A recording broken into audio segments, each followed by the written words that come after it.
Turning now to our Georgia Capitol newsroom, FEMA is providing funding across the country to address building code issues. WSAV's Archie Chaudhry goes inside the headquarters in Atlanta for a closer look at how this could impact the state.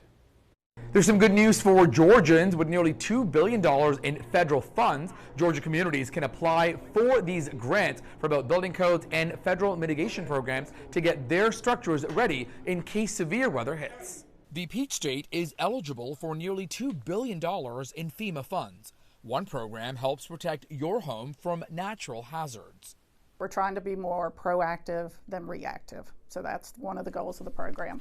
And that also has the building code component too. So trying to get communities to look at their aging infrastructure and kind of bring it back up to the latest building code. But projects under that could be stormwater management projects, acquisition projects like acquiring people's flood-prone properties. Another grant provides $800 million to fund projects that reduce risks for homes and communities in flood zones.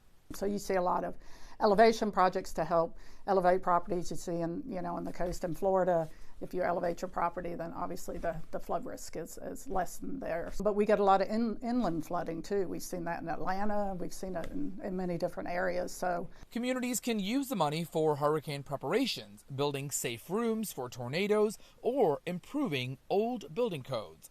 FEMA says the goal is to mitigate risk and prepare communities ahead of climate change and severe weather, and ultimately save taxpayer dollars. Archie Chaudhry, WSAV News 3 on your side.